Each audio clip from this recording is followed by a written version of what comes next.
evening. My name is Inspector Francesco Giovanni Battista Giancarlo Battozzo of the Security Police. This is my office. Excuse me. You back up. Let me do my speech. This is my office on the 3rd floor of our notorious headquarters here in Milan. Well, notorious following a sordid little incident when an anarchist undergoing interrogation in a very similar room the floor above fell through the window. Although my colleagues claimed quite reasonably that the incident was suicide, the official verdict of the inquiry is that the death of the anarchist was accidental. A bit ambiguous, you see, and so there's been public accusations, outrage, and so on, flying around this building for weeks. Not the best atmosphere for a decent 9-to-5 plainclothes policeman like myself to do an honest and conspicuous day's work. I get all types in here. Tea leaves, junkies, pimps, arsonists. That's a sort of clearinghouse. Next! I ought to warn you that the author of this sick little play, Dario, has all the irrational hatred of the police so common to narrow-minded left-wingers, and so I shall no doubt be the endless butt of anti-authoritarian jibes. God damn it! Please bear with me.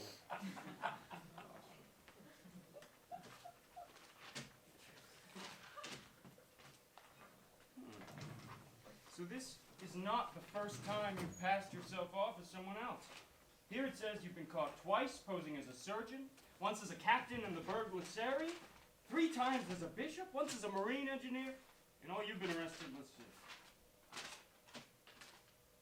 11 times, this being your 12th. Correct. Arrested 12 times, but I must point out, Inspector, arrested but never found guilty.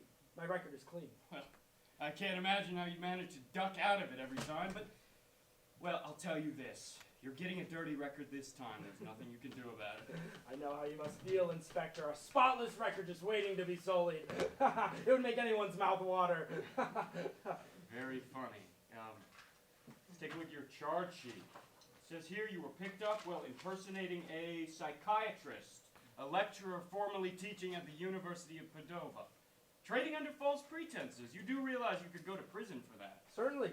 False pretenses perpetuated by a sane person. But I am mad, Inspector. Certified mad, yes. Take a look at my medical record. 16 times in the nut house, and always for the same reason. I've been thinking about dreaming up characters and acting them out. It's called histrionomania. It comes from the Latin histrones, meaning actor. I'm a sort of amateur performance artist, with the difference that I go for theater verite. My fellow performers have to be real people. But people that don't realize that they're in my plays. Which is just as well, because I don't got any money and couldn't pay them anyway. I applied to the Arts Council for a grant, but since I don't have any political backing... You had the nerve to charge 200,000 lira for a single consultation? Sure. A reasonable rate for any self-respecting psychiatrist. 16 years I studied. Sure, but where did you ever study psychiatry? 16 years I studied thousands of lunatics like myself, day after day, and at night too, because unlike your normal psychiatrist, I slept with them. Yes, often as not 3 to a bed, because there always seems to be a shortage of beds these days.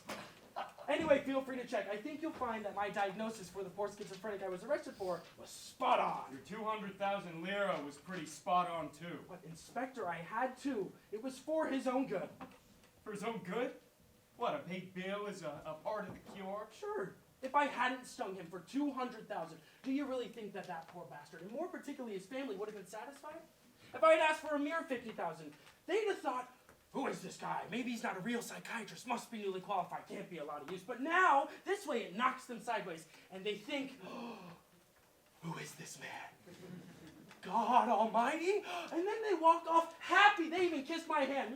Thank you, Professor. All right, I'll tell you this. You run a good line in patter. But it's true, Inspector. Even Freud says, be you sick, be you ill, the best cure is a big fat bill.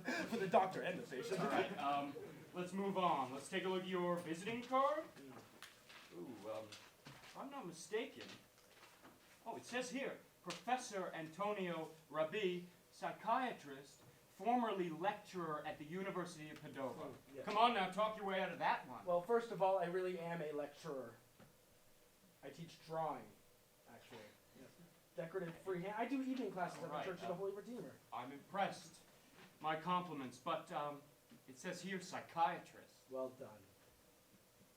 But after the full stop, read it properly. Professor Antonio Arabi, full stop, and then there's the capital P, psychiatrist. Now you can't tell me it's going under false pretenses to say psychiatrist.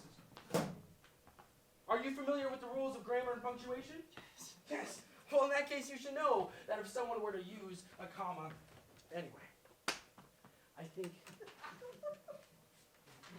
Really mental, you know that? What does a comma have got to do with anything? Read it properly.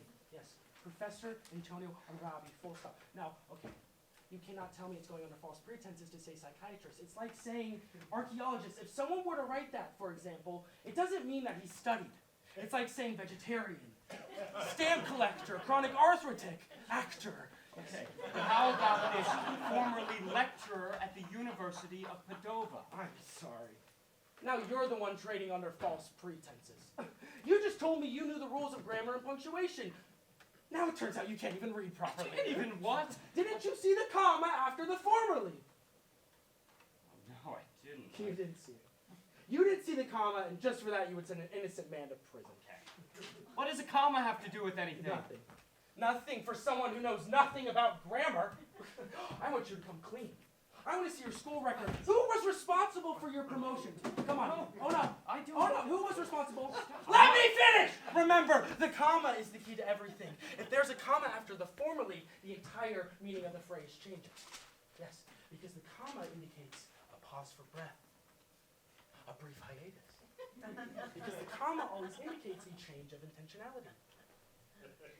So read it properly. Read it properly. Formerly, comma. Oh, and here we could use for like a sarcastic sneer or an ironic chuckle would be all the better. Yes, yes, yes.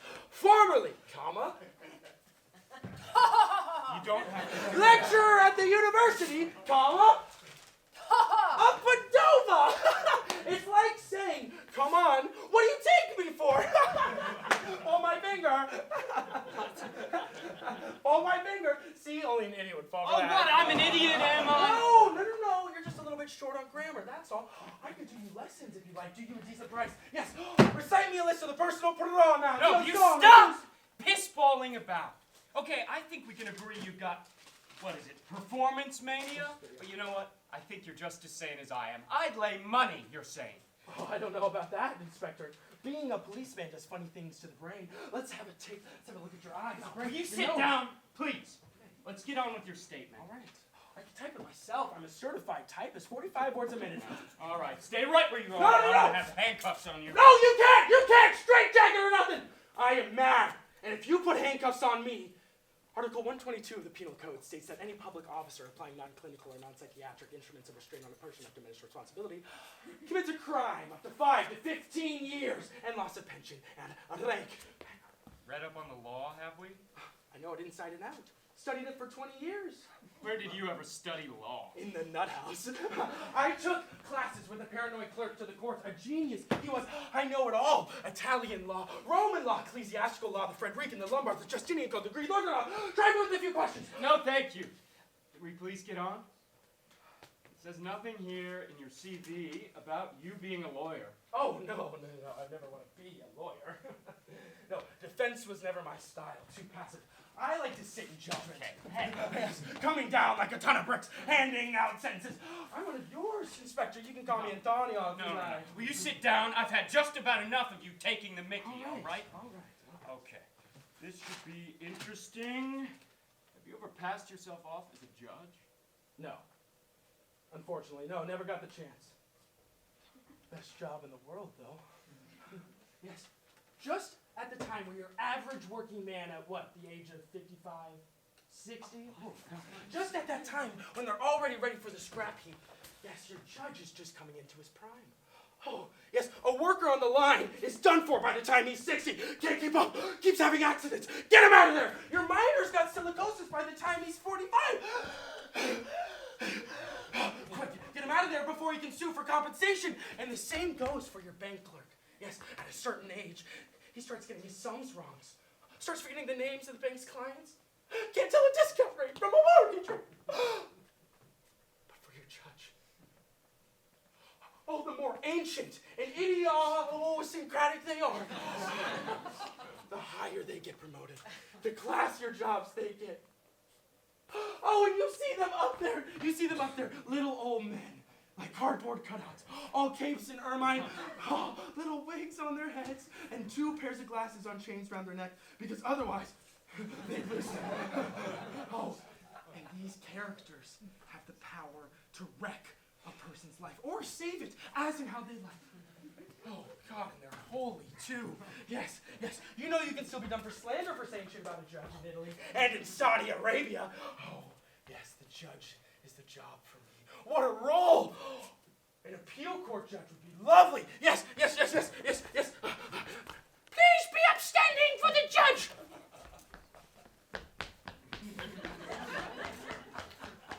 Silence in the court! We lost our marbles, haven't we? I'm going to lose my temper. You're going to sit down right now. Hands off! Or I'll bite! Hell? What do you mean, bite? I'll bite you on the neck and on the gluteus maximus. Oh, yes! Oh, and piss all you can do about it. Article 122B of the Penal Code states that any provocation or violence towards a person of diminished responsibility commits a crime punishable up to 6 to 9 years and loss of pension. And a leg! Sit down or I'm going to lose my temper. What are you doing standing there like a prat? Get down. He bites, sir. That's true. Oh, and I should warn you, I've got rabies. Yes. Oh, I got it from a rabid mongrel who took off almost half my bum. He died, but I survived. And I'm still infected. Oh, God. First he's away with the mixer, now he's got rabies too? Just what we needed. God. All right, come on. Come on, be a good boy. Let's finish your statement, and then I'll let you go, I promise. No! Inspector, you can't let me go. No. I feel safe here with you. Yes, I feel protected somehow. Please, let me stay here with you. Oh, life out there is so dangerous on the streets. People driving around in their cars, honking their horns, unscratching their brakes, and going on strike. Oh, God! No! Oh, no. Please let me stay here with you. I can help you get confessions out of your suspects and subversives. I know how to make nitroglycerin suppositories. Please! Please shut up. Inspector, either you let me stay here with you, or I'm going to throw myself out the window. Yes! Oh, yes! No! What floor are we on? Oh, the 3rd. One short, but I'll do it. And when I'm down there, splattering my death out of me. Because I assure you, it won't be an easy death. I'm going to tell the journalists it was you. No, don't do that. Yes, here we go. No. Hands off. Put the latch on that window, quick. Okay, I'll throw myself down the stairwell. No! Oh, wrong door. No. Stop. Hands off. You take the key, lock that door, and, take the key and throw it out the window. Yes, throw it. No! Take the key, lock the door, put it in the drawer, take the key and put it in your mouth and swallow it. No! Nobody gives me the runaround. Here, give me that key. Oh, what? All right, go. Get out. No, not you. Go! Get out! Oh, come on, have a heart. Inspector, don't push like that. Stop it! Please, out the door. Stop it. Oh, my God. At last.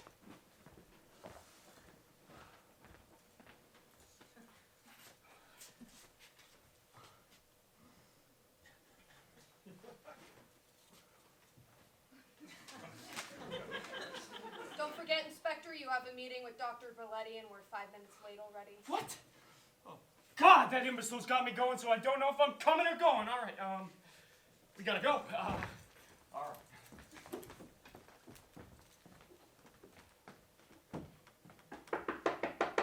Yoo-hoo, Inspector!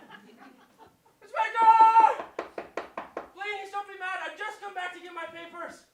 Please. Come on. Not talking to me, eh? Come on, no hard feelings. Nobody's here. I'll just have to help myself. Yes.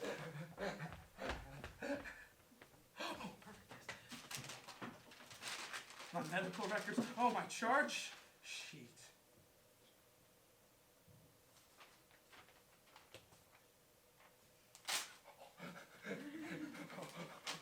Oh, you're free. Oh, yes, out you go. Yes, toodaloo. Bye. Yes. Oh, I like this. This is fun. More charge sheets, eh? What did you... Burglary. A trifle. No, yes, you're free, son. You're free. Yes.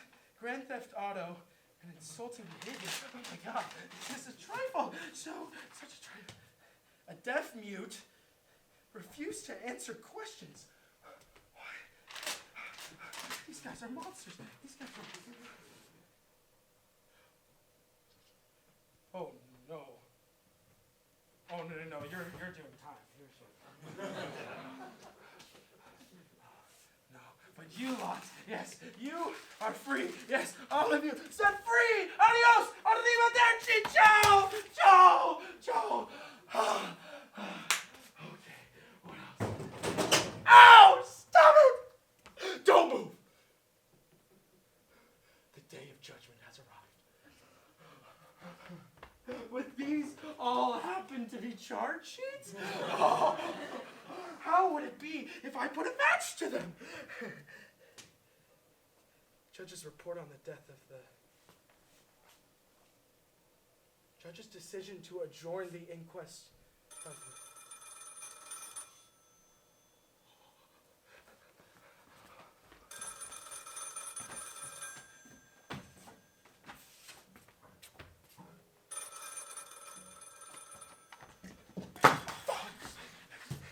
Inspector Bertozzo's office, who's calling? Oh, no, I'm sorry, I can't get him for you unless you tell me who's calling.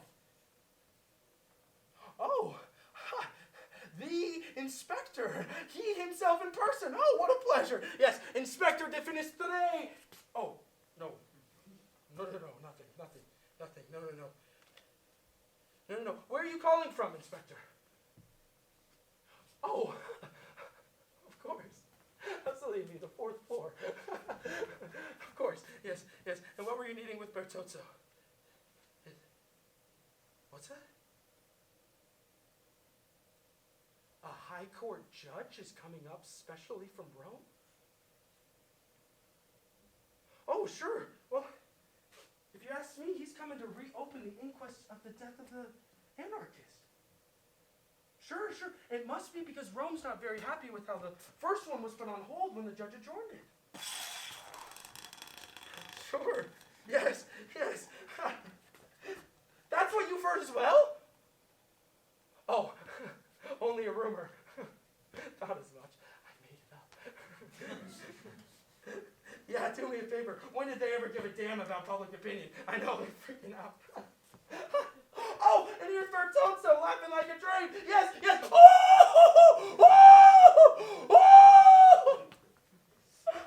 Oh, and he's making rude gestures too. Yes. Oh, he thinks this is funny for me. Oh, Bertozzo, our friend from upstairs, says it's all very well for you to start laughing. You're not the one stuck in the middle of it. But he and his boss are in some deep shit. Yes. Oh, no. This time it's me who's laughing. Yes, I would be very happy to see your boss, the ex-concentration camp commandant boss of yours, up to his neck in it. Yes. Oh, yes, and you can tell him I said that. Yes, Inspector Anghiani. Yes, that's me, by the way. Would be delighted, and so would Bertozzo. Yes, listen to him laughing. Oh! Yes. Yes, it was Bertozzo who did the raspberry. All right. No need to get rowdy. Okay. Wow. Okay, calm down. Jeez. Woo. Okay. Yes, we'll talk about it when we meet next. Perfect. Yes. And what were you needing with Bertozzo? Oh, yes. The report on the death of the... Yep, got that right here. Yes, and the decision to adjourn, and the police report of the anarchist group in Rome. Yes, the one run by the ex-dancer. I've got that all right here in the archive. Yes. Okay, perfect. I'll get everything to you right away, but, and Bertozzo just said a really funny joke. Yes, he did. Yes, listen to him laughing. Yes, he said a really funny... You won't blow a fuse if I tell you now, will you? No, you won't? Okay. You promise? Okay. He said, by the time this visiting judge is done with you, they're going to give you a nice posting down south, Vibo Valentina in Calabria, perhaps, where the police station is one floor and the inspector's office is in the basement. Get it? In the basement. Because you can't get anyone out of a window in the basement. Oh, okay, I'm sorry. No, I'll get everything to you right away. Yes. Oh, okay, yes, I'll tell him right away.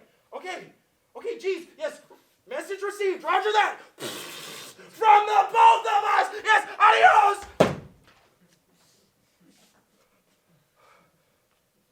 Oh, God, I've come over with all my blushes. If I really can convince them that I'm a high court judge from Rome, if they don't tumble me, it'll be a cracker. I gotta look like a judge. Oh, perfect. I always give a few nicknames. God, stupid God.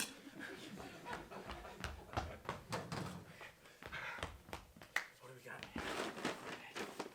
Oh, yes, this guy.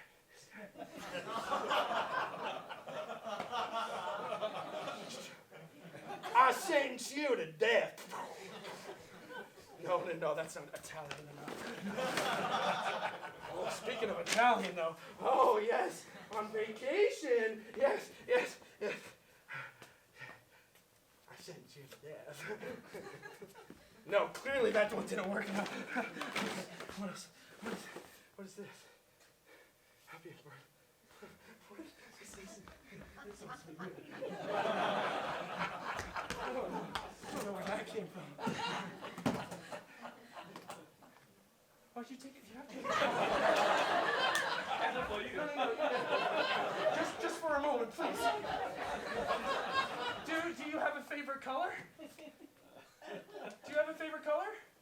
Whatever. No, we'll pick a color. Gray? Gray, I got orange. Great. Oh, but that one's broken.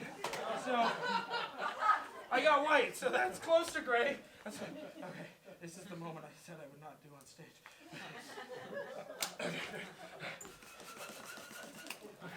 Do you have a favorite animal? Panda. Panda, yes, perfect. I sentence you to death. I sentence you to death. I sentence you to death. I sentence you to death. The small intestine of a panda, everyone. Okay. No. Okay. Get serious. Yes. We need to find the judge. Simple is better, right? That's what they say. Less is more. Oh, I could take a coat and a hat, perhaps. Okay. Stupid shirt. I gotta get rid of you two. Yes, there you go. Bye. Oh, sorry. Here we go. Oh, yes. Well done. Brilliant. I have found you. Perfecto. Brilliant. Yes. Okay, back in character. Oh, present and correct. Yes, perfect. Okay. Please. Yes, the police report on the Anarchist group in Rome. Judge's decision to adjourn. I'll take all of these for good measure.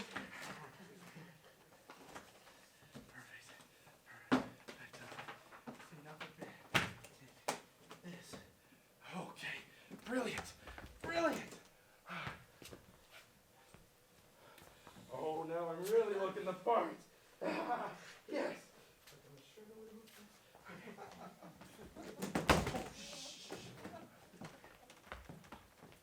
Excuse me. Are you looking for someone? Can I help you? No. Oh, you! I've just come back to get my papers. No. That's quite enough. Come on. Get Don't out. take your anger out on me, No, Inspector. get out. Hey, God, you're all neurotic in here. First there was that one looking for you to punch you in the face. What? Who's looking for me? Some inspector in a roll neck hasn't punched you in the gob A yet? smack in the gob? What? That's what I said. Okay. said? You know, I think I've had enough of you. Can you do me a favor, please? Piss off and don't come back. What? Go. Never! No, Never! Hey! Never. Take my advice, Inspector! The next time you see the inspector from upstairs, you'd best duck! Okay! Jesus.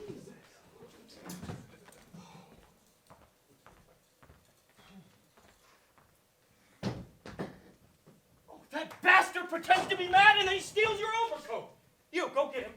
Quick, the guy who just left. You saw him took my hat, too, and probably my briefcase. Go! Yes, sir. Inspector Bertoso, the inspector from the special branch unit upstairs would like a word with you, sir. Oh, hello. I was just talking about you with some nutter. He said, can you believe, he said that the next time you saw me, you were going to give me a smack in the gob. I told you to duck!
What does he want? I don't know, sir. He came sweeping in here like God Almighty.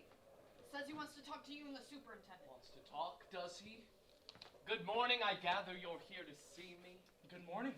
What have you done with your hand? Nothing? Nothing. Who are you? Hey, so why do you keep rubbing it? An affectation, is it? A nervous tick? Could be. Come on, own up. I said with who? What do you mean, own up? Would you mind telling me who you are, and amongst other things, you might care to remove your hat? I'm sorry. I hope you don't think I was being rude keeping it on. It's just that you have the window wide open. I have a real problem with drafts. Would you mind if we closed it? Yes, I would. Oh. Sorry I spoke. Pleasure to meet you. Professor Marco Maria Malipiero, first counsel to the High Court. Oh, I see. What do you see? Nothing. Precisely. You see nothing. Who was it told you I'd be coming up to take a second look into the inquest of the Anarchist? Well, actually, I like the truth, please. Yes, I have a real problem when people lie to me. In fact, I have a tick too, you know, right here in my neck. Oh! And when people lie to me, it starts to twitch. Yes! Oh! So did you or didn't you know I was coming? Yes, I did know, but we weren't expecting you so soon, actually. Of course, that's why the Supreme Court decided I should come up early. Yes, we too have our informants, you know. So we've caught you on the hop. Hey, does this worry you? No, of course not. Oh! Yes, all right. Of course it does. Please, take a seat. Sit down. Thank you. Would you like me to take your hat for you, or maybe you'd prefer to keep it? No, it's not mine anyway. Would you like me to shut the window? No. Don't put yourself out on my account. I wonder, would you mind calling in the superintendent? I would like to get started right away. Of course, but wouldn't you rather go up to his office? It's a bit more comfortable. I'm sure it is. But it is in this office which the unfortunate business with the Anarchist happened, isn't it? Yes, it was. Well then! Okay.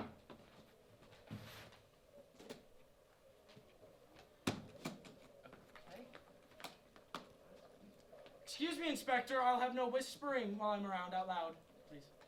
I'm sorry. Ask the superintendent to join us at once if he can. And even if he can't. Yes, even if he can. Yes. Yes, sir.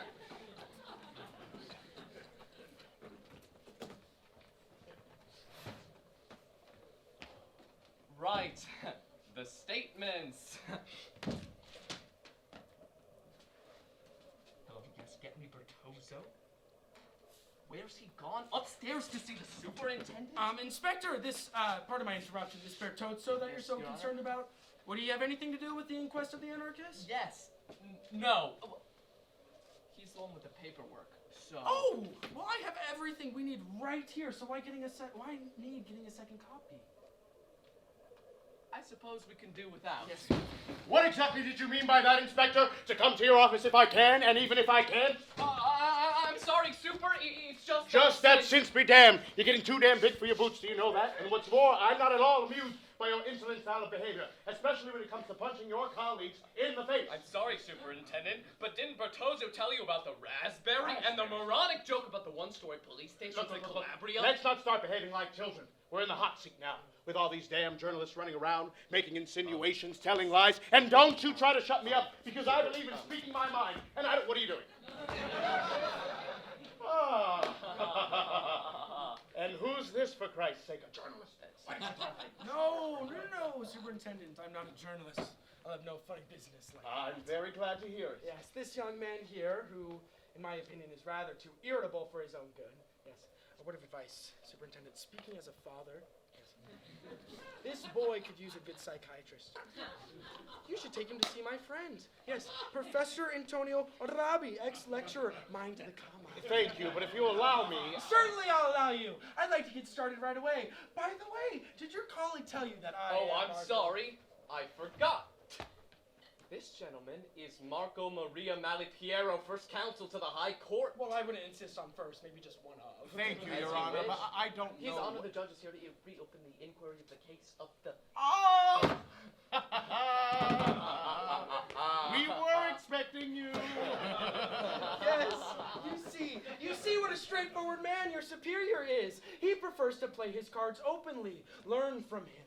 Another school, another generation, I believe. Another generation. Yes, and speaking of you, there's something sort of, how do I say this?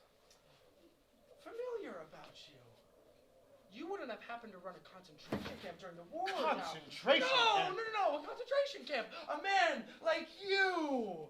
No, unheard of.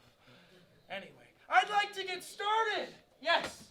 Okay. According to these statements, on the night of, well, the dates of material, an anarchist, a railway shunter by profession, was right here in this room being interrogated as to whether or not he was involved in the bombing at the Bank of Agriculture in Milan, which caused the death of 16 innocent civilians. And we have your words right here, Superintendent. There was strong evidence pointing in his direction. Was that what you said? Well, yes, that was at the start, Your Honor, but later on... Yes, we'll stick with the start for the moment. Yes, one step at a time. Yes. So, at about midnight, our anarchist was seized by a raptus. These are still your words. Yes. He was seized by a raptus and went and threw himself from his death out the window. So, what is a raptus? Bandio describes a raptus as a heightened form of suicidal anxiety which can cause and seize people who are even psychologically perfectly normal. Correct? Correct. So we need to figure out what caused this raptus, this anxiety, this desperation. I suspect that the best way would be is if we did a reconstruction. Superintendent, the stage is yours!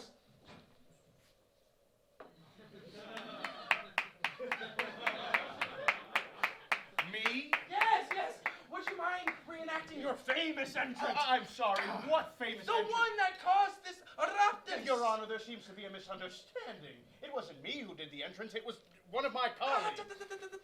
It's not very nice to pass the buck to your subordinates. Now, in fact, I find it rather naughty. So come on, Superintendent, play your part. I think I should explain, Your Honor, that this was just one of the tricks of the trade that the police occasionally use to put pressure on a subject to confess.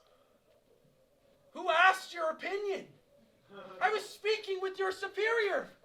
From now on, you only speak when you are spoken to, understood?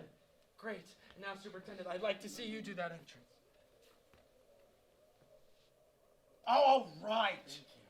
It went more or less like this. Our anarchist suspect was sitting there, right where you are now, and my colleague, I came in somewhat brusquely. Perfect.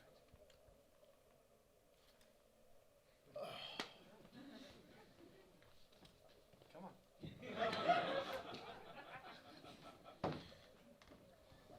Well done. And I went for him. And what did you say?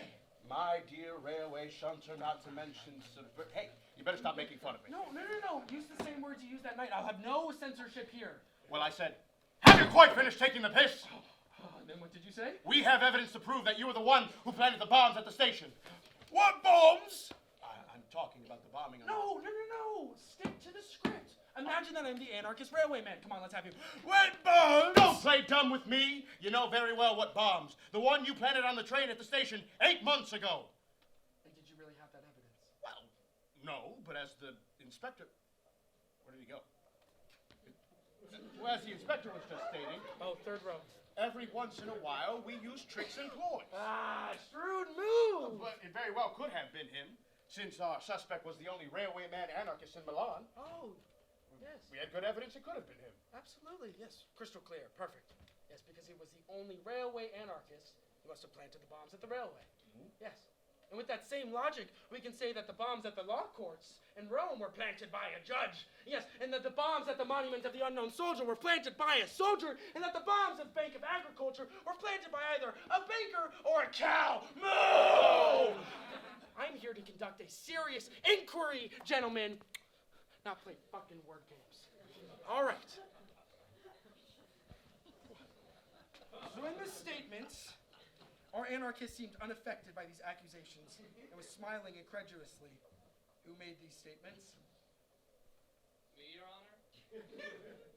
Okay. It also says here that undoubtedly one element of his psychological collapse had been the fear of losing his job, of being sacked. So he was smiling one minute, and then he was terrified the next? Who was it terrified of? Who was it dropped the bombshell that he was about to lose his job? Well, what happened is... Inspector. That... Inspector. There's no need to play coy with me. Okay. I know you're not running a girls' school here. I don't see why when every police station in the world is coming down like a ton of bricks, you two have to be the only ones going gently. Do you not watch, like, SVU, Law and Order? It is your absolute right to carry out like this. Of course it is. Thank you, Your Honor. Of course. Don't mention it. Anyway, I realize it can be hard. You say to an anarchist, things are looking pretty bad for you. Let's hope your employers don't find out you're an anarchist. Otherwise, bang, goes your job on the railways. And naturally, he gets depressed and throws himself out the window. Well, it didn't happen exactly like that, Your Honor. There's still my contribution to come. Oh, yes, you're right, yes. The inspector went out, and then he came back in again. And after a dramatic pause, you said... Oh, come on, no. After a dramatic pause, you said... Come on, say your lines. Imagine that I'm the anarchist railway man.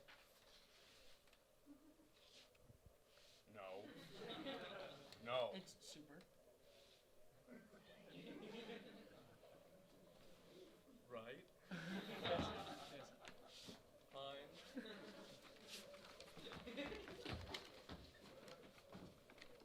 I just had a phone call from Rome.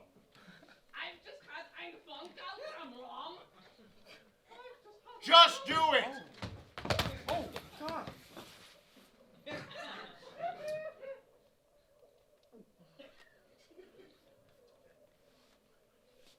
I've just had a phone call from Rome.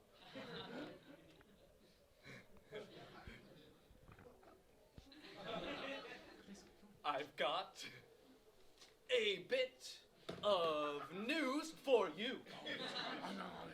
Your friend, your comrade, the dancer, has confessed. He's admitted that he was the one to plant the bombs at the bank in Milan.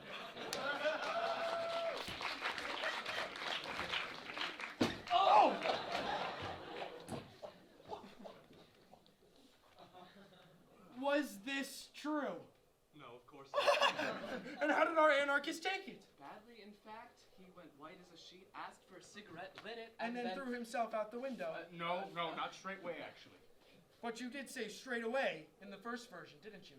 Yes, I did. What's more, you yourself told the TV and the papers that before his tragic gesture he was in a tight spot. Was that what you said? Yes, in a tight spot. And then what did you say? I said that on the afternoon of the bombing of the bank where he had an alibi that he said he was playing cards in a bar down by the canal, well, it had collapsed. So that he was also strongly suspected for the bombings at the bank in addition to the trains. And you ended your statement by saying that his suicide was an obvious admission of guilt. Yes, correct. And then you, Inspector, were announcing to all and sundry that there was evidence that he was a hardened criminal and a villain. But just a couple of weeks later, you, Inspector, said, yes, you said that naturally, I repeat, naturally, there was no such evidence against our poor railwayman. So that he was completely innocent. And you, Inspector, even went as far to say that the anarchist was a good lad. Yes, fair enough. We'd made a mistake. Of course. Of course, we all make mistakes. Yes. But might I say, you went right over the top this time, didn't you? First you arrest a man, more or less at random, and then you abuse your powers by detaining him beyond the legal limits, and then you traumatize him by saying that you have evidence that he's been going around planting bombs in Milan, and then you deliberately traumatize him that he's gonna lose his job, and then comes the coup de la Grenade! You tell him that his best friend, his comrade in Rome, had confessed to the bombings in Milan. In other words, his best friend is a mass murderer. Thereupon he observes that this is the death of anarchism, becomes depressed, and throws himself out the window! You two should be charged immediately with having driven him to suicide. You can't be serious, Your Honor. You said it yourself. Our job is to interrogate suspects. And if every once in a while we want to get them to talk, we have to use tricks and ploys. And sometimes psychological violence. But this isn't every once in a while. This was continuous, premeditated violence. Did you or did you not have proof that he had lied about his alibi? Answers, please! Well, no, but... Oh. Did you or did you not know that there were 3 or 4 old age pensioners right here in Milan who could have corroborated his alibi? It's true. Oh, so you lied on the TV and in the papers when you said that there was a whole pile of evidence against him. Where did the information come from that the anarchist dancer had confessed? We made it up. What? We made it up. Oh! Wow, how very creative. That is... You two should pick up writing. Yes, you should. And you know what? I think you'll get the chance. You know why? Plenty of time to write in prison. So feeling a bit down, are we? No. Bad timing. But I think I should add that down in Rome, they have a whole pile of evidence of criminal, major procedural irregularities having been committed by the two of you. Yes, your careers are done for. Oh, yes, What? yes. At first you My served a office. useful purpose. Something had to be done to stop all strikes, but then they started a witch hunt against the left. Yes, and now things have gotten a bit too far. People have gotten very upset about the death of our defenestrated friend. And so the government wants, the people want someone's head on the block, so the government's going to give them yours. Ours? What? Yes. I don't believe it. You're done for. There's an old English proverb that says, "The lord of the manor set his mastiffs on to the people."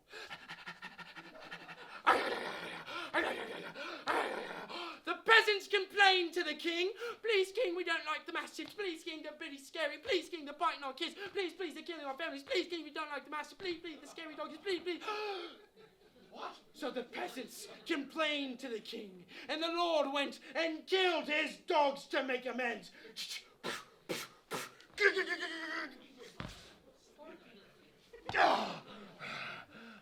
And you really think... Well, who am I if not your executioner? What a poxy job!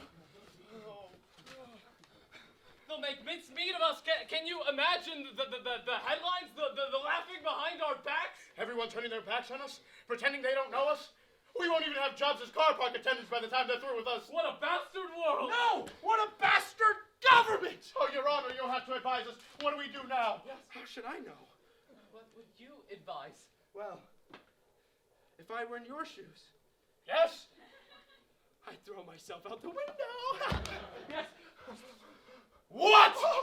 You asked my advice. Take it rather No. than endure the humiliation. No. Jump, my No, no, friend. no, no, no, no. Jump. What a bastard! What a bastard! No. Yes. No! Ah! What are you doing? There's no hope! There's no hope! You're done. I'm not pushing you. You're being seen. I'm dead.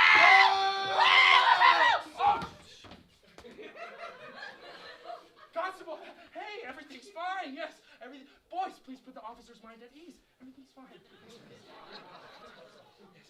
Yes. Everything's fine. Put his mind at ease. Relax, Constable. Thank you. It was just A raptus. A raptor. Yes, they were trying to throw themselves out the window. Them too. Yes, but not a word to the press. That's not true. If it was you, Your Honor, Exactly. you were trying to... You were trying to throw yourself out the window, Your Honor. No, he was doing the pushing. It's true. I drove them to it. But look at them. When a person is that desperate, it takes practically nothing. I know, sir. And look at them. They're still in a panic. Oh, look at those long faces. Yes, sir. Up Schitt's Creek without a paddle, you might say. Constable. I'm sorry, I mean down the pan. Yes. So flush down the chain and away we go. Oh, it's all very Cheer well up. for you if you were in our position. And you know what? There was actually a moment there where I considered throwing myself out. Throw yourself out, Your Honor. You yourself personally? Yes, me too. No way. Oh, boys. These poor boys. It was just one of those tricks of the trade that us visiting judges use every once in a while to demonstrate to police that such methods are uncivilized. Not to mention criminal. So you still think that when the anarchist threw himself out it was because we drove him to Well, it? you just said it as much yourself a moment ago when you panicked. But that's not true. We weren't even in the room when he threw himself out. Ask the officer here. It's true, Your Honor. When he threw himself out, they'd just gone out. That's like saying if a man plants a bomb in a bank, then goes out, he's innocent because he wasn't there when it blew up. God, you run a fine line of logic in here. No, Your Honor, there seems to be a misunderstanding. The constable was referring to the first version of the events, but we are talking about the second. Oh, there seems to be a bit of a rewrite this second Well, I time. wouldn't exactly call it a rewrite, more of a correction. Okay, fair enough. Let's take a look at this correction. Well, Your Honor, we have... Don't forget that I have everything right here, including the second version of the events. We've altered the timeline of our, what can I say, our ploy about the anarchist's alibi and so on. How do you mean? Yes, you see, we stated that in our session with the anarchist, when we tried to trick him, it didn't happen at midnight, but it happened at about 8 in the evening. 2100 hours if you prefer. Ah, right. Okay, so you brought forward the time of his flying lesson by 4 hours, have you? Yes, a sort of super summertime, eh? No, not the time of his fall. That still happened at midnight, the same as before. There were witnesses. Including the journalist who was down in the courtyard below. You remember? No. The one who heard him bounce off the ledge, hit the ground, and came running over? He took time of when it happened. Okay.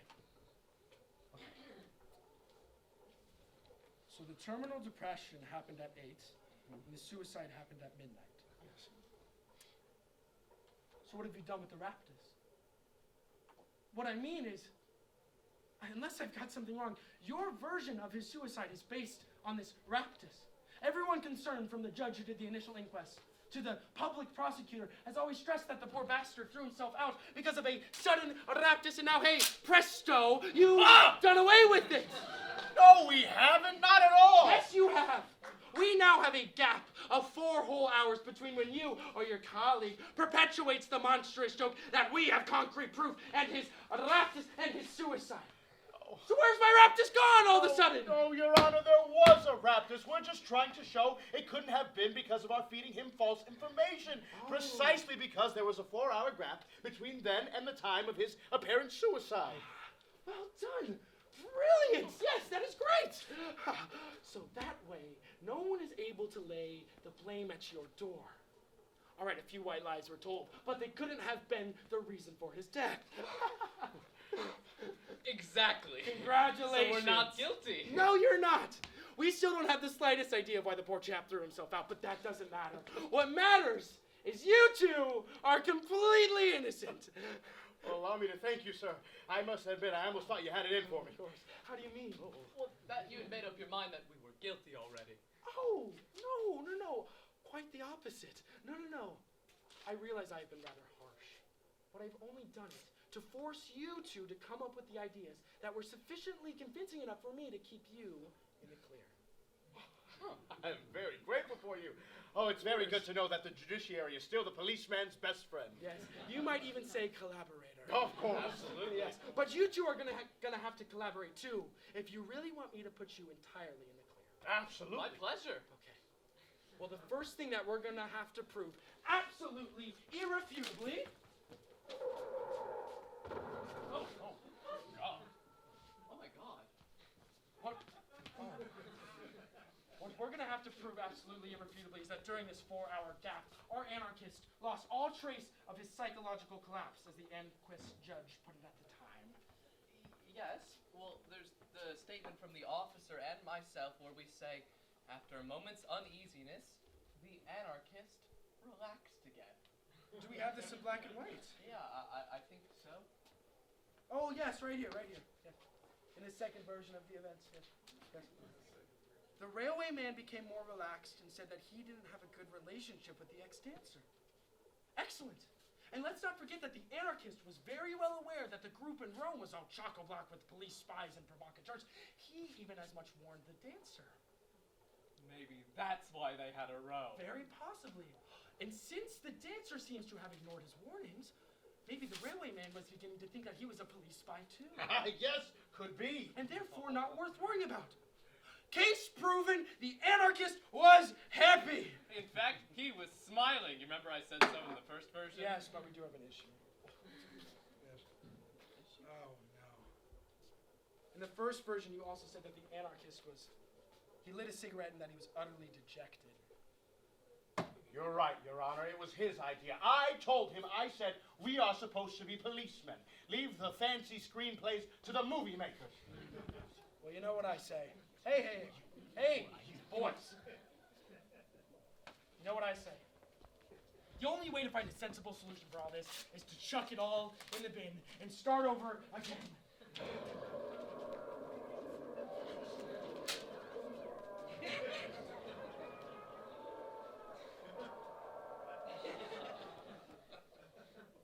You mean draw up a third version? No.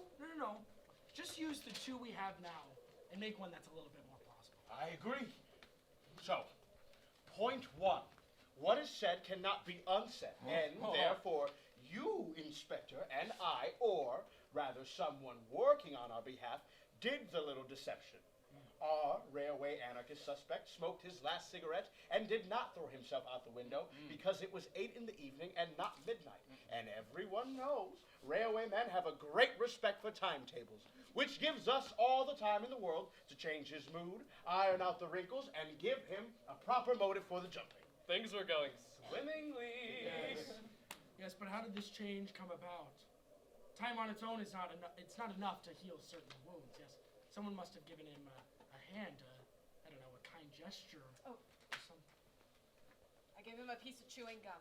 Oh, yes, and you? I wasn't there. No, you must have been. This is a very delicate moment. Oh, all right, I was. Great, yes.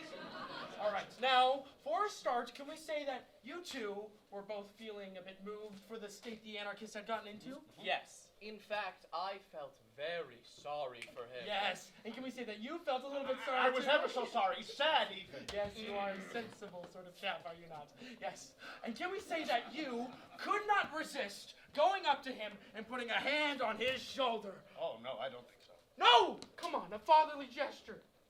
Well, I don't know. I don't remember. Tell me you did. He did. Yeah, he did. I saw him. Fine, if he saw me. Yes! And you couldn't resist going up to him and giving him a good old pat on the cheek. Like you. No, I'm sorry, Your Honor. I'm sorry to disappoint, but I most definitely did not. No friendly pats on cheeks. You do indeed disappoint me. Do you know why? Because that man was not only an anarchist, he was a railway man. Have we forgotten that?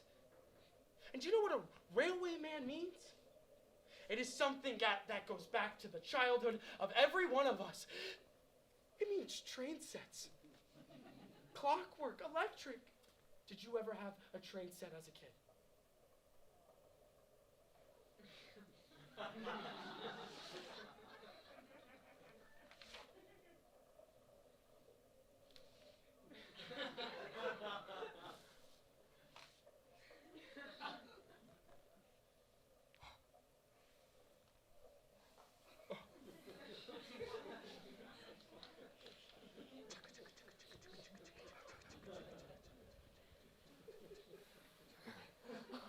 Yes, I did. Thank you. A steam train. With real steam. An armored train, of course. Of course, yes. And did your train go toot toot? Sure. Toot toot. Inspector, I just... Inspector. Do you want it? Here. Yeah, oh, thank you. Have another one? Oh. Inspector, I just know you felt affection for this man. Because in your subconscious, you connected him with your train sets. And I just know, you gave him a friendly pat on the cheek. Oh, that's right. Yeah, that's right. He patted him on the cheek twice, yeah. You see, we have a witness! Yes, and what did you say when you were patting him on the cheek? I don't remember. I'll tell you. You said, cheer up! Don't look so miserable! And you called him by his name. This won't be the death of anarchism. No, I most definitely did not say that, Your Honor. Yes, you did. Otherwise, I'm gonna get annoyed. Oh, yes, my neck! Oh, look at my neck! Did you or did you not say it? Oh! All right, if it makes you any happier. It does. Well, say it. We have to put it in the statement.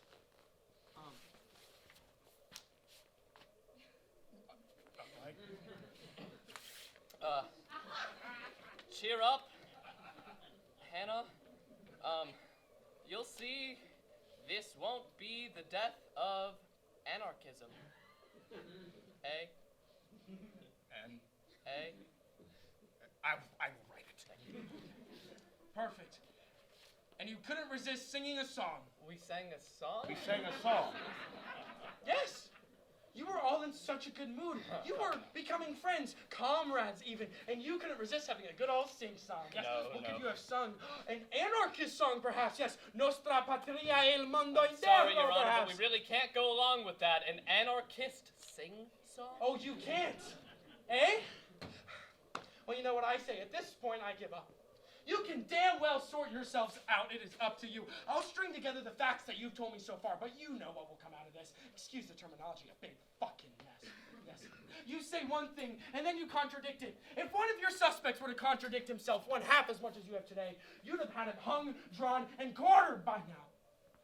God, do you know what people are going to think of you? That you're a bunch of bent bastards and liars. Who do you think is ever going to believe you again? And you know why they won't believe you? Because your version of the facts, as well as being total bollocks, lacks humanity. You never let yourselves go. Laugh, cry, sing!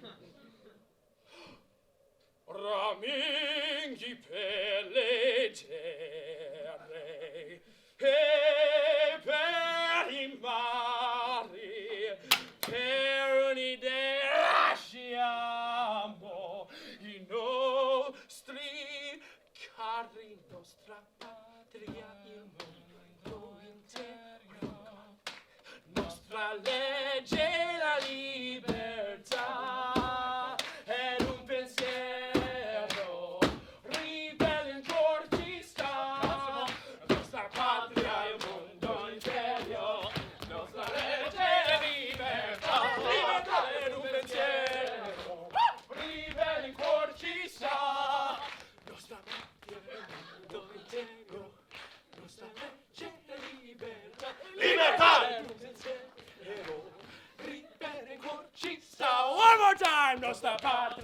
quando in cielo nostra legge la libertà ed un pensiero ribelle ancora ci sta, ribelle ancora ci sta.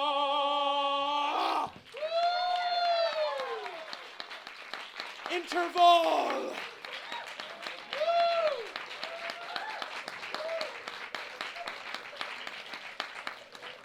All right, I need a coffee. Where is it? You can take 15 hours. Yeah, you guys are good.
Well done! Brilliant! I think we can say that we have done it. How could anyone possibly doubt that in this exact moment, the anarchist was in an extremely good mood? In fact, he was probably even happy. Yes! Of course he was. He felt at home. It felt like being in his anarchist group in Rome, where, as we all know, there were always more plainclothes policemen than there were actual anarchists. He emerged spiritually unscathed from the onslaught of our false accusations. Yes. So no Araptus. This Araptus comes later. When? Around midnight. Yes, and what happened at midnight? Well, there were 6 of us in the room. 4 constables, myself, and a lieutenant from the Carabinieri. Ah, yes, the one that got promoted to captain. That's the one. And what were you all doing? Well, we were interrogating the anarchist. What? Again? Where were you on the evening of Don't Play Buddy with Me, son? Not at all, Your Honor. What? We were interrogating him jokingly. What? You're kidding. Jokingly. Not at all, Your Honor. Ask the officer here. It may seem incredible, but here it is in a statement made to the judge who adjourned the inquest. Certainly, he never raised any doubts about it, sir. I can well believe it. But in what sense, jokingly? In the sense that we were being playful. We were interrogating him, but trying to have a laugh at the same time. I don't understand. Were you playing blind man's bluff? Putting funny hats on, making balloon animals? We didn't quite go that far, Your Honor, but we were having a bit of a chuckle, a few jokes, a few gags, a few... It's true, Your Honor. Yeah, the inspector might not look like it, but he's got a terrific sense of humor. When he's on form, just some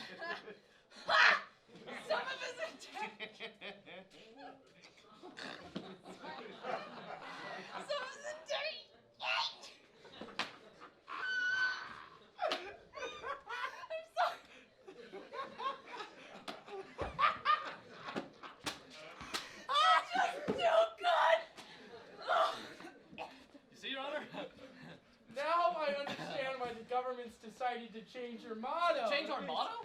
Yes, that's what I said. The ministry's already decided. What? They're gonna change it? Well, not so much change it as complete it. How does it go at the moment? The police, at the service of today's citizens. Well, now it's gonna be the police at the service of today's citizens to give them a good laugh.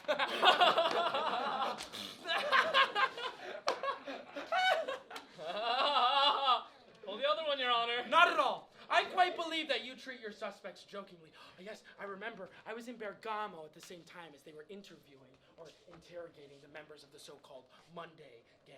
Yes. I was staying in a little hotel right next to the police station where they were doing the interrogations. And just about every night, I was woken up by the sounds of screaming and shouting. At first, I thought it was the sounds of people being beaten up. But then I realized they were laughing. Yes.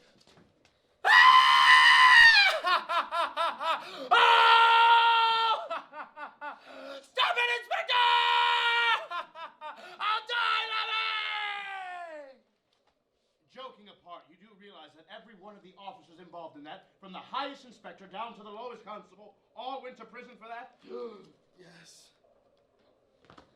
For the comical behavior liable to the occasional breach of the peace. I would just say you're not making fun of us, Your Honor. You're taking the piss. Oh, God, no. I wouldn't dream of it. Excuse me, Your Honor? Yes. But I don't understand. A moment ago, you said you were here specially to help us, but all you've done is cast down on us, poke fun at us, and make us feel like shit, quite frankly, Your Honor. You're right. Maybe I have been overdoing it. I feel like I'm doing one of those idiot puzzles you find in a kid's comic. Find 37 mistakes made by Inspector Big O Stupid Oni. I don't see how I'm supposed to help you here. Oh, all right. Okay. Don't stand there looking like you're at a funeral. Cheer up, gentlemen. Okay. From now on, I promise. No more joking. Total seriousness. Okay? Okay. Let's forget about the earlier business. And let's focus on the nitty-gritty. The anarchists jump! Good idea. Great. So, at about midnight, our anarchist, seized by this raptus, suddenly he gets up, he takes a short run. Ah! Wait a minute. Which one of you gave him a leg up? What do you mean, a leg up? I mean, which one of you stood next to the window like this, with his hands interlocked like so, as to give him a good foothold, and then wave hi-ho, adios? Surely, Your Honor, you're not implying that we... No, I'm only wondering. After all, it is a rather awkward jump. And without much of a run-up and no helping hand, I wouldn't want anyone to be able to suggest. There's nothing to suggest, Your Honor. I can assure you he did it all by himself. Did our friend perhaps have bouncy rubber heels? No, he did not. So what do we have? On one hand, we have a man who stands about 5 foot tall, Excuse all me? on his own and with no help handy. On the other, we have half a dozen officers, only a couple yards away, and one standing right next to the window, who were unable to stop him in time. But it was all so sudden, Your Honor. And you have no idea what a slippery customer he was. I mean, I only just managed to grab him by the 1 foot. You see, my technique of provocation works. You grabbed him by 1 foot. Yes, but his shoe came off in my hand. Down he went anyway. Oh, well, never mind. The important thing is that the shoe ended up in your hand. That shoe proves irrefutably that you were trying to save him. Irrefutably and incontrovertibly. Well done! Thank you. Shush! Oh, just a minute. Something doesn't quite fit. Did our suicidal friend have 3 shoes?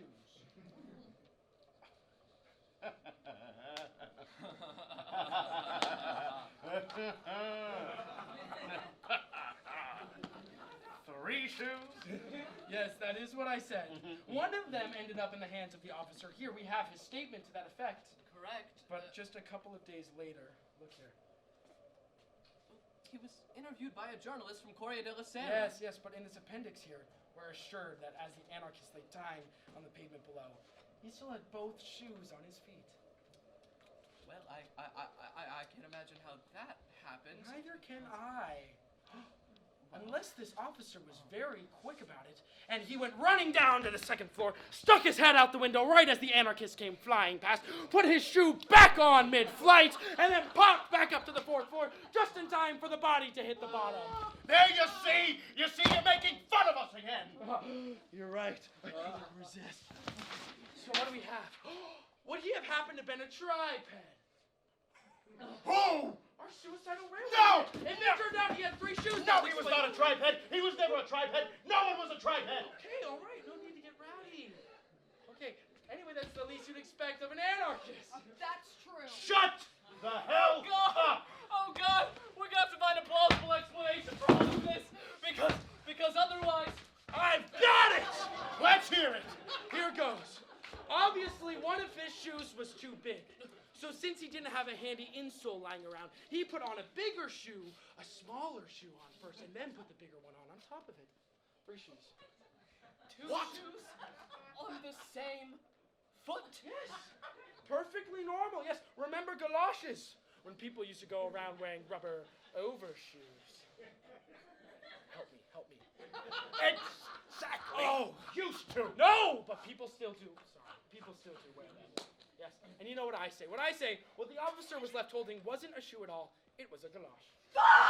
No, that's impossible! An anarchist in galoshes! Only conservatives wear galoshes! You're getting a fine line calling me a conservative. What's wrong with you? Get in my face, boys! I am not a conservative. Hey! Anarchist! Hey! Are you an avoid me? Hey! I will put you down. The king of the manor. Sorry, Superintendent. Boys. Anarchists can be fairly conservative too, you know.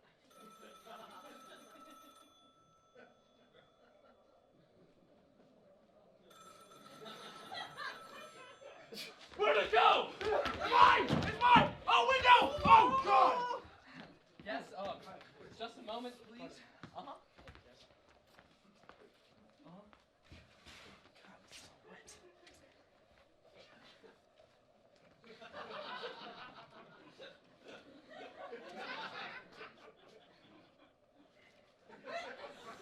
What is it? Superintendent, the Yes. desk sergeant downstairs, he says that there is a journalist here to see you. Yes, I told her I'd see her today. She's the one from the L'Espresso, the Le Européen. I don't remember which. Ask if her name is... Feltitty. Is her name Feltitty? No. Maria Panetti. Yes, she wanted an interview. You'll have to ask her to come back later. I'm busy today. No, I wouldn't dream of letting you do that. You can't get yourself into hot water on my account. How do you mean?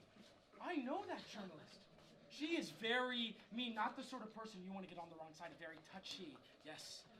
Very capable of doing you a nasty article. You really ought to see her. What about your inquiry? It can wait.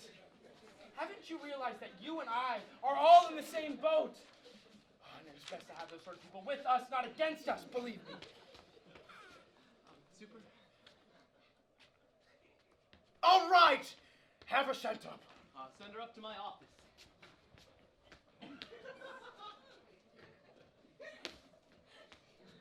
Super. Oh, God.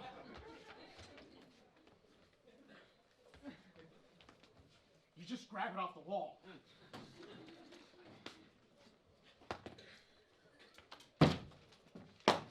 Whatever.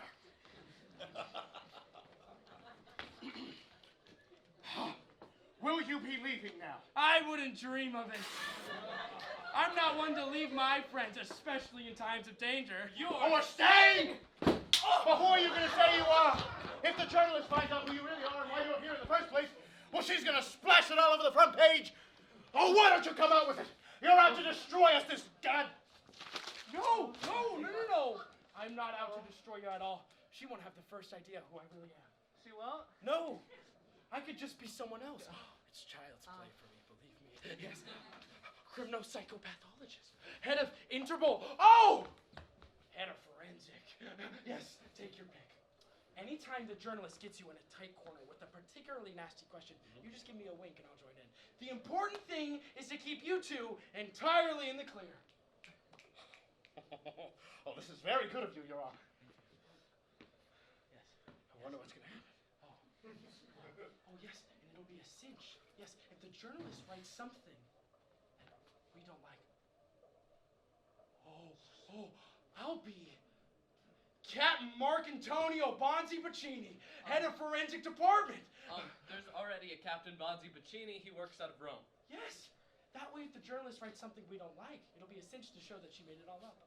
That's amazing, actually. Yes, That's brilliant. Do you really think you can play the part of the captain, though? Have no fear.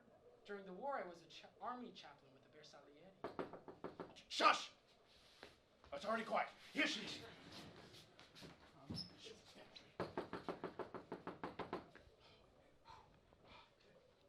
How do I look? Fantastic, super. Thank you. Ah, Miss Folletti, come in, come in. Good morning. Which of you gentlemen is the superintendent? It's a pleasure to meet you. It's a shame we've only ever met over the phone. How do you do? The officer at the front door was giving me a hard time. Yes, all my fault. I forgot to mention you were coming today. I'd like to introduce you to my colleagues, Constable Pisani, the inspector in charge of this office. Very pleased to meet you. The pleasure is all mine, miss. Oh, that I'm sorry. hurt.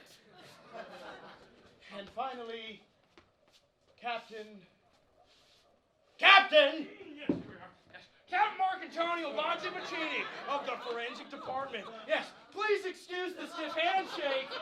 Wooden, don't you know? Souvenir of the Nicaragua campaign. Ex-parachutist with the contrast. Yes, working with the CIA. Make yourself at home, miss. Would you like something to drink? No, thank you. If you don't mind, I'd like to get started right away. I'm afraid I'm in a bit of a rush. Unfortunately, my article has to be in tonight in time for the morning edition. Very well, we're ready for you, so let's begin. I have a few questions I'd like to ask. The first is to you, Inspector, and you'll have to excuse me if it's a bit provocative. Oh, if you don't mind, I use a tape recorder. Well, unless you object. No, the thing is, Absolutely no problem, miss. Yes, of course. Please go ahead. Rule number 2, never, ever say no. But supposing something slips out and we want to deny it, she'll have the proof. Excuse me, gents, is there a problem? Oh, no, miss, not at all. No. The inspector here was just telling me what a wonderful woman he thinks you are. Yes, brave, fearless, progressive, dedicated to the cause of truth and justice, come what may. Yes. The inspector is too generous. Oh, yes, he is. So, fire away. Why is it you're known as the window straddler? The window straddler? Me. Yes, Inspector Window Straddler. And who, might I ask, calls me that? I have here a photocopy of a letter from a young anarchist in San Vitor prison. He was remanded in custody the same week the anarchist fell to his death, and he says some interesting things about you and about this very room. Oh, yeah? And what does he have to say? The inspector on the 4th floor forced me to sit on the windowsill with my legs hanging over the edge, and then he started provoking me. Go on, throw yourself out, and insulting me. Why don't you jump? Too scared? Go on, get it over with. What are you waiting for? I had to grit my teeth and hold on tight, because I really was on the point of jumping. Excellent. It reads like something out of a Hitchcock. Please, Captain, my question was directed to the inspector, not to you. How do you reply to this? Yes, cool, calm, and collected. I have nothing to say to that. And in fact, I'd like to ask you a question, miss. In all sincerity, do you really think I had the railwaymen sitting across the window, too? Shh, don't fall for it. Here she goes, swinging low. Bye-bye, vulture. Am I right in thinking you're trying to disrupt the proceedings, Captain? No, not at all. I'm just humming. And if you'll allow me, I actually have a question for you too, Miss Folletti. What do you take us for? A TV ad for washing powder? You trying to suggest we do the Winder test on every one of them anarchists we get our hands on? No doubt about it. You have a wonderful way with words, Captain. Thanks. You got me out of a tight spot there. Hey, watch out. I got a glass eye, you know. A glass eye? Yes, and mind how you shake my hand. Artificial. While we're on the subject of windows, in among the papers handed over by the judge who adjourned the inquest, there's no sign of the forensic report on the trajectory of the fall. A trajectory of what fall? The trajectory of the fall of our alleged suicide. And what use would that be? Oh, it would enable us to tell whether the anarchist was alive or dead at the moment he came out of the window. In other words, whether he came out with a bit of impetus or whether he just slithered down the wall, as appears to have been the case. Also, whether he had any broken bones in his arms or his hands, which he did not, which suggests that the alleged suicide did not put his hands out to protect himself at the moment of impact, a gesture that, had he been conscious, would have been normal and absolutely instinctive. Yes, that's true, but you're forgetting we're dealing with someone who threw himself out because he wanted to die. Doesn't mean a thing. No, here, unfortunately, I have to agree with the lady. As you can see, I am entirely objective. Yes. There have been many studies done on this front. They've taken potential suicides, thrown them out of windows, and they've found that all of them, at the very last moment, zap, put their hands out to protect themselves.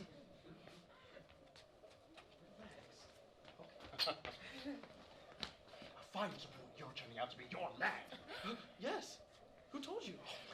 But the most disturbing detail on which I would appreciate an explanation is the fact that, again, among the papers handed over by the judge who shelved the inquest, there's no sign of the cassette tape that recorded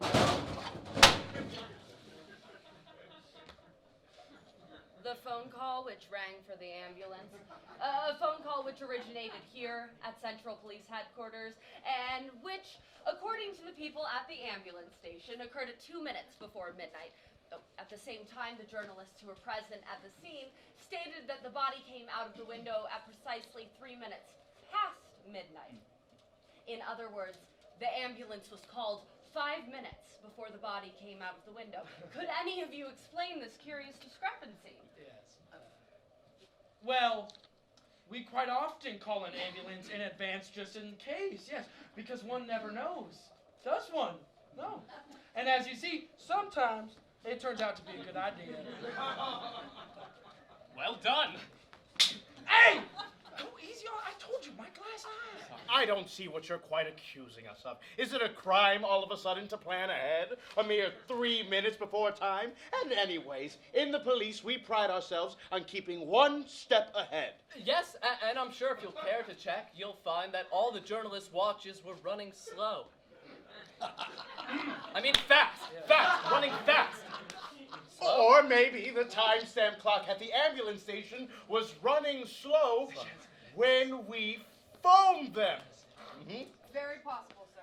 Sounds more like Alice in Wonderland. What's so strange, miss? We're not in Switzerland, you know. In Italy, people set their watches as and how they like. Fast, slow, yes. We are a nation of artists and rebels, yes. People who set their own terms with history. Well said. Brilliant. Hey!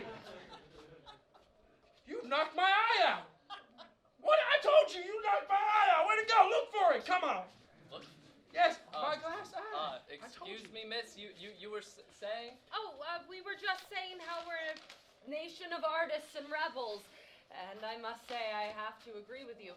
Some of our judges seem to be particularly rebellious, especially when it comes to failing to take into account perfectly satisfactory alibi witnesses, not to mention losing vital evidence like forensic reports and cassette tapes. Oh, and failing to take into account how come ambulances show up 5 minutes before time. All mere trifles, of course. Oh, and what about the bruises on the back of the dead man's neck, for which there has yet to be any satisfactory explanation?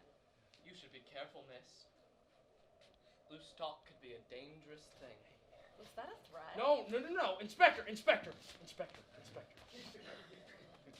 I don't believe the lady is indulging in loose talk at all. No. I just imagine she's referring to a version of the events which I've also heard referred to several times, and which, strangely enough, seems to have originated right here in this very building. And what version would that be? It is rumored that during the Anarchist's final interrogation, at just a couple moments to midnight, one of the officers present was starting to get a little impatient and went up and gave him a mighty wallop on the back of the neck. The result of this was that he became half paralyzed and started struggling for breath. So they decided to call an ambulance.